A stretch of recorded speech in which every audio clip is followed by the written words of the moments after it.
नमस्कार दोस्तों, मेरा नाम विशाल है। स्वागत है आपका मेरे YouTube चैनल प्यासी आत्मा में। आज की कहानी हमारे एक सब्सक्राइबर महेश ने भेजी है, जो कि पेशे से एक किसान है। तो चलिए अब यह कहानी महेश के जुबानी ही सुनते हैं। लेकिन कहानी को शुरू करने से पहले बस मेरी आपसे इतनी गुजारिश है कि आप अगर इस कहानी को पूरा सुनेंगे तो आपको सच में डर का एहसास होने वाला है। साथ ही अगर आप पहली बार हमारे इस चैनल पर आए हैं तो चैनल को अभी सब्सक्राइब कर लीजिए। ऐसा करने से हमारी और आपकी नजदीकियां बढ़ जाएगी और आगे आने वाली वीडियो आप तक आसानी से पहुंच जाएगी। तो ज्यादा समय ना लेते हुए अपनी कहानी को शुरू करते हैं। नमस्ते दोस्तों, मेरा नाम महेश है और आज मैं जो कुछ भी बताने जा रहा हूं वो सिर्फ एक कहानी नहीं, वो मेरा जिंदा सपना है। मैं पिछले 20 सालों से केले की खेती करता आया हूं। मेरे पिताजी ने जो जमीन छोड़ी थी उस पर मैंने खून पसीना बहाकर एक ऐसा बाग बनाया जिसकी उपज से मेरा घर चलता था। मेरे दोनों बच्चे, मेरी पत्नी, सब उसी खेती की कमाई से जिंदा थे। लेकिन उस साल कुछ ऐसा हुआ जिसकी आहट मुझे महीनों पहले ही मिलने लगी थी। उस साल बारिश वक्त पर नहीं हुई, लेकिन केले की फसल वैसी ही हरी भरी रही। किसी ने मजाक में कहा, महेश, तेरे खेत में कोई जादू है क्या? मैंने हंसकर टाल दिया। लेकिन जब मैंने रात को खेत में पानी देने के लिए जाना शुरू किया तब मुझे वो पहली गंध महसूस हुई। मिट्टी की नहीं, न सड़ी हुई फसल की, बल्कि जैसे कोई पुरानी गली हुई लाश पास में पड़ी हो। मैंने सोचा कोई जानवर मरा होगा। लेकिन अगली रात जब मैं टॉर्च लेकर खेत में गया तो देखा एक केले का पेड़ धीरे धीरे हिल रहा था, जबकि हवा बंद थी।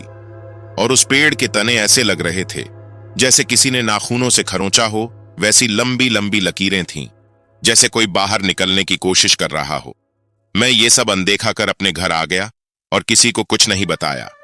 उस रात जब मैं सोया तो सपना आया। मैं अपने खेत में खड़ा हूं और सारे पेड़ मुझे घूर रहे हैं।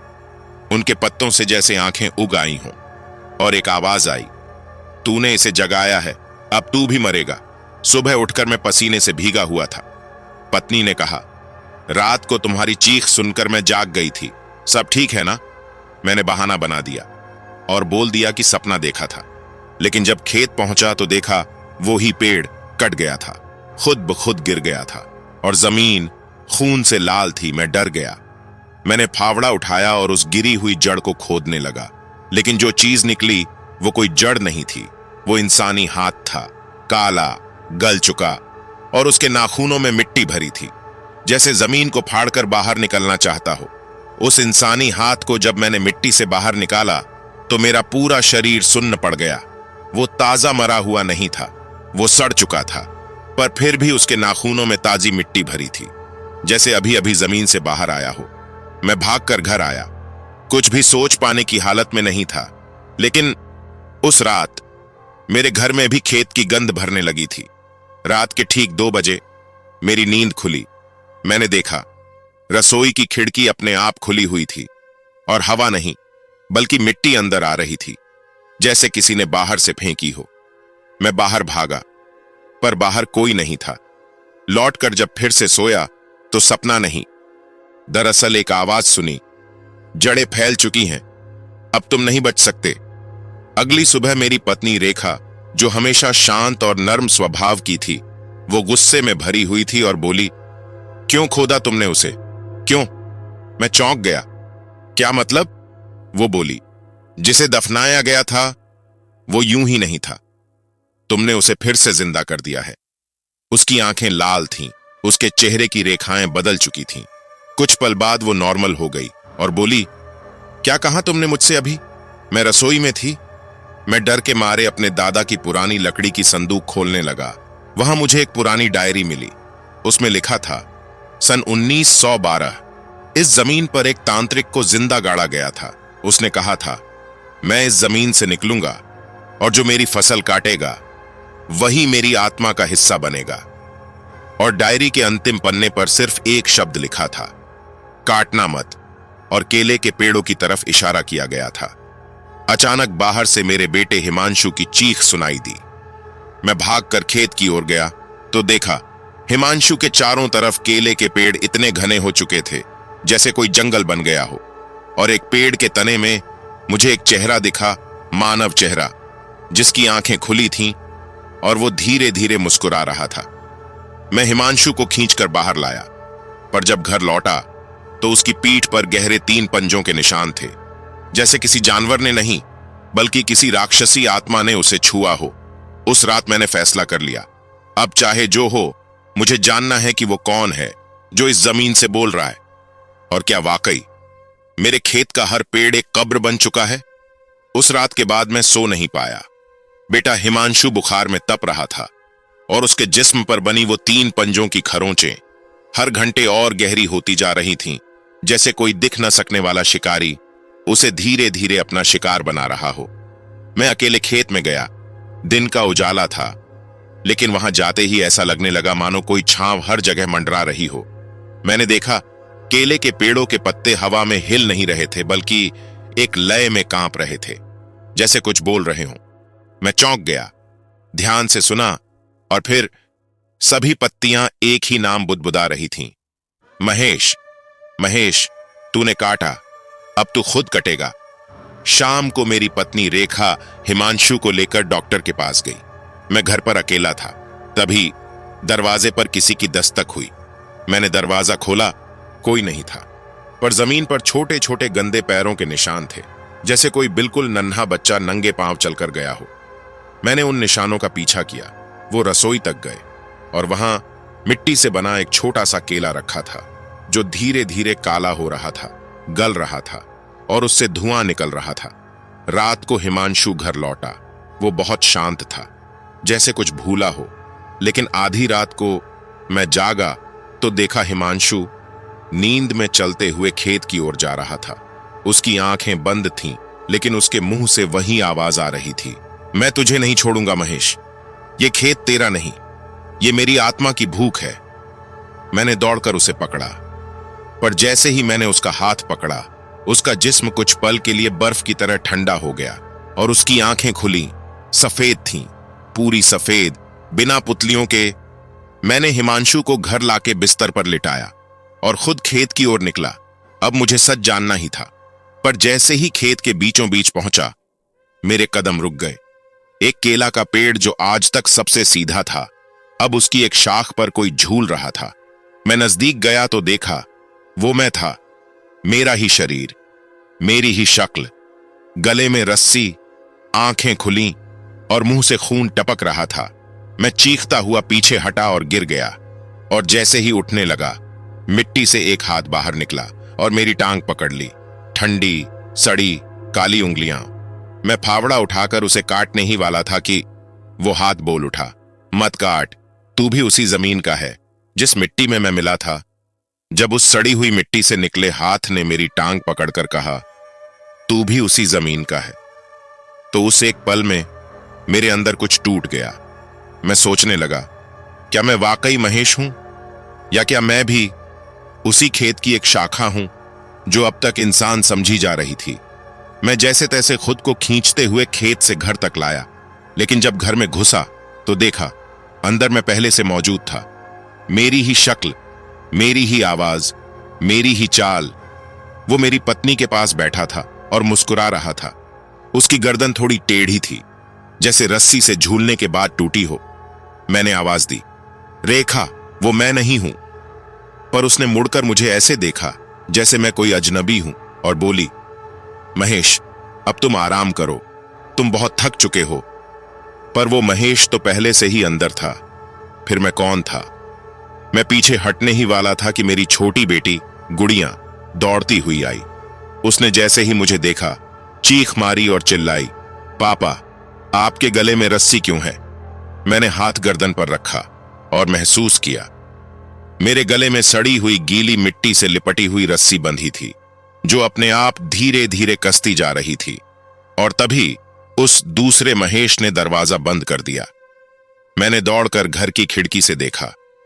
अब अंदर का महेश मेरी जगह ले चुका था और कोई भी उसे नकली नहीं समझ रहा था। कि पुराने कुएं की तरफ भागा जहां कभी मैं नहाया करता था। कुएं में झांका, आईने जैसा साफ पानी था, लेकिन उसमें जो चेहरा था वो मेरा नहीं था। वो सड़ा हुआ, आधा गला और आंख से खून रिसता हुआ चेहरा था। और वो चेहरा मुझसे कह रहा था, तू जिंदा नहीं है महेश, तू तो उसी दिन मर गया था जिस दिन तूने उस पेड़ की जड़ काटी थी। मैं बदहवासी में भागा और पुराने मंदिर पहुंचा। वहां जो साधु रहता था वो मुझे देखते ही पहचान गया। उसने मुझे देखा और बोला, वो तांत्रिक जिसे तुम्हारे पुरखों ने जिंदा गाड़ा था, वो मरकर भी खेत से जुड़ा रहा। उसने बदला लेने की कसम खाई थी और अब वो तुम्हारे शरीर में घुस चुका है। मैं चीखा, तो क्या मैं मर गया हूं? साधु बोला, तेरा शरीर अब खेत का हिस्सा है, लेकिन तुझे एक मौका है। उसके असली शरीर की राख अभी भी खेत की सबसे पुरानी जड़ के नीचे दबी है। अगर तुझे खुद को बचाना है तो वो राख ढूंढनी होगी और उसे आग में जलाना होगा, वरना तू खुद अपनी पहचान खो देगा और एक पत्ता बन जाएगा। मैं खेत की उस सबसे पुरानी जगह की तरफ दौड़ा जहां हमेशा से केले नहीं उगते थे, और जब मैंने फावड़ा चलाया तो जमीन ने खुद को मेरे खिलाफ खड़ा कर दिया।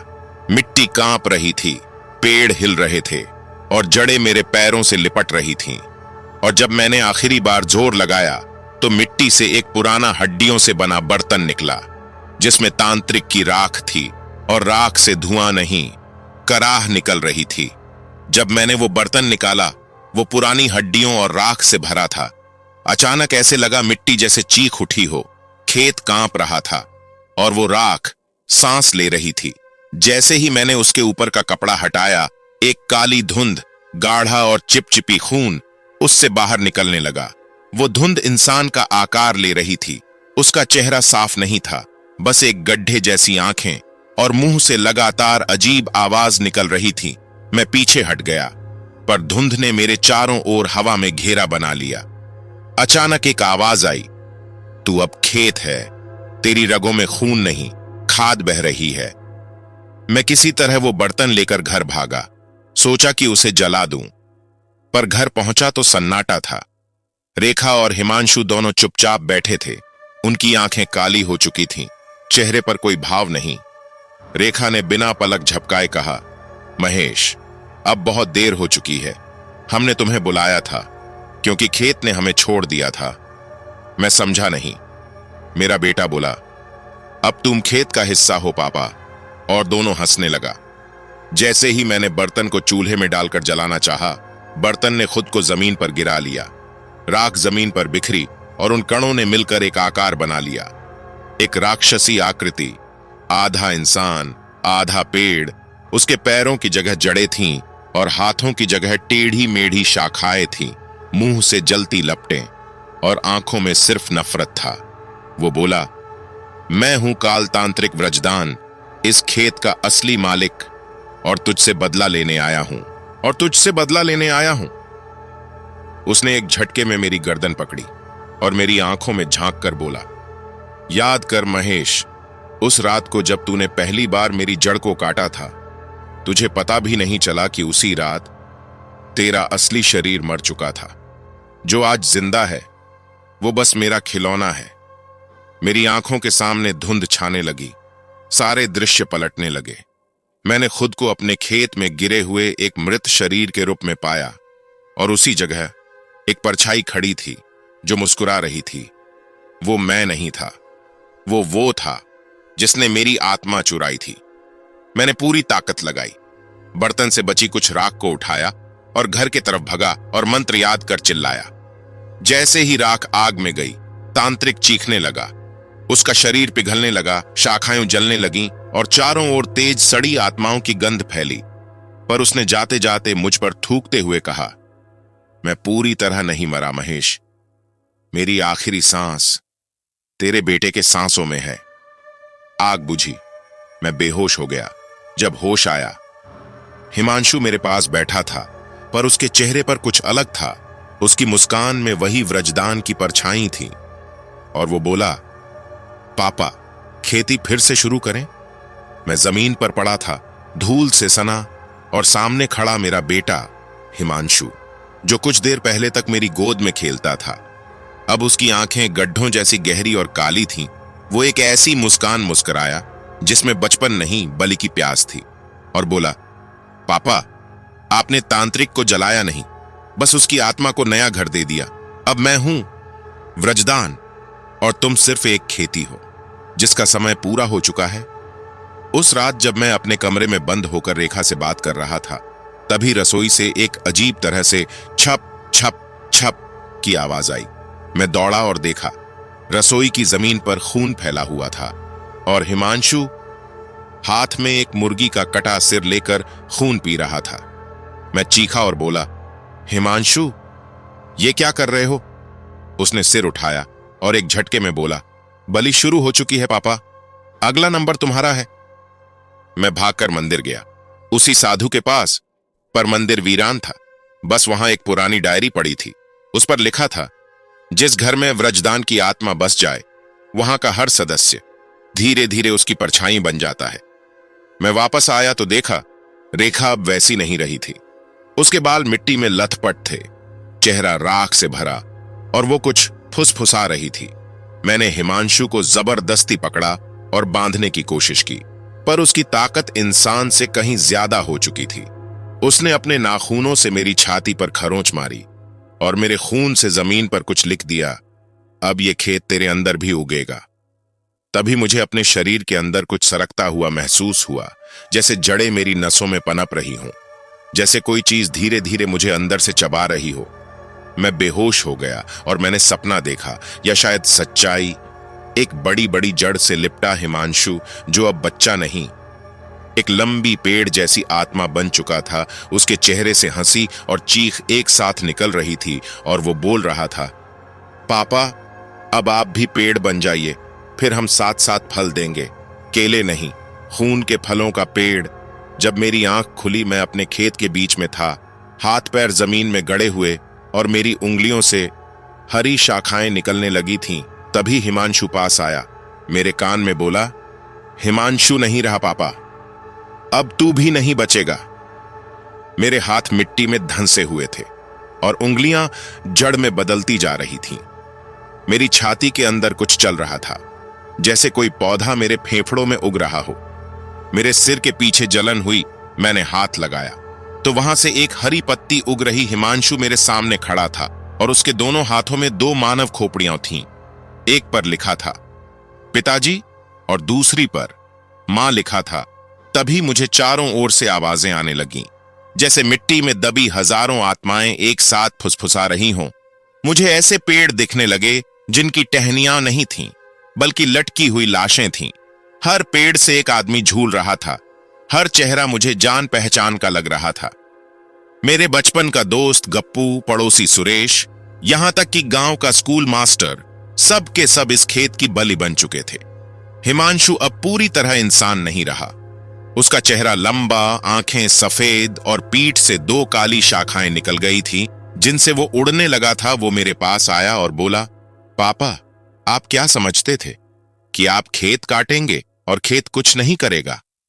उसने जमीन में उंगली घुसेड़ी और वहां से काली जहरीली जड़ें निकली जो मेरी टांगों से लिपटने लगीं, मुझे खींचती रहीं। उसी पल रेखा भागती हुई आई, लेकिन अब वो वैसी नहीं रही थी। उसके सिर के बाल झड़ चुके थे, चेहरे पर राख और खून की लकीरें थीं और वो बोली, महेश, मेरी बात सुनो। अगर तू व्रजदान को रोकना चाहता है तो खेत की जड़ शिला को तोड़नी होगी। वहीं से ये सारी शैतानी ताकत निकलती है। वो पत्थर जो बरगद के नीचे दफन है, उसे तोड़ो, नहीं तो ये खेत पूरी दुनिया को निगल जाएगा। मैंने पूरी ताकत से अपनी उंगलियों की जड़ों को खींचा। खून बहा, चमड़ी उधड़ी, लेकिन निकल आया। रेखा ने मुझे एक पुरानी कुल्हाड़ी दी जिस पर तांत्रिक मंत्र खुदे थे। मैं उस बरगद की ओर भागा जहां जड़ शिला थी। हिमांशु ने रास्ता रोका। अब वो एक पेड़ जैसा दैत्य बन चुका था। उसकी आवाज पेड़ों की तरह गूंजती थी। मैंने उसकी आंखों में देखा, वो मेरा बेटा नहीं रहा, अब बस एक भूखा शैतान था। मैंने चीखकर कुल्हाड़ी उठाई और वहां से भागा और झपट कर शिला पर मारा। जैसे ही पत्थर टूटा, पूरा खेत थरथराने लगा। चारों ओर से आत्माओं की चीखें निकलने लगी, राख और तांत्रिक की आवाज घुसने लगी। अचानक सब कुछ काला हो गया। जब मुझे होश आया, मैं अस्पताल में था, पर एक चीज अब भी नहीं बदली थी। मेरे पैरों के नीचे से मिट्टी हर सरसरा रही थी। हिमांशु मेरी खिड़की से झांक रहा था। उसके माथे पर केले का पत्ता उगा हुआ था। मैं समझ रहा था कि कुल्हाड़ी से पत्थर टूट गया होगा, पर मुझे क्या पता था वो पत्थर जड़ नहीं था, वो बीज था, और अब वो मेरे अंदर उग चुका है। जब मैं अस्पताल में उठा, दीवारों पर अजीब बेलें छड़ी हुई थीं, उनके पत्तों पर कुछ लिखा था। मैं पास गया तो देखा उस पर लिखा था, व्रजदान अभी जीवित है।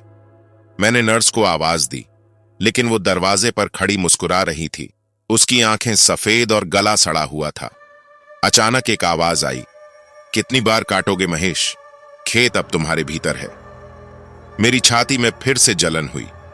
मैंने शर्ट हटाई तो वहां से एक बेल निकली, हरी, चिपचिपी, सांप जैसी।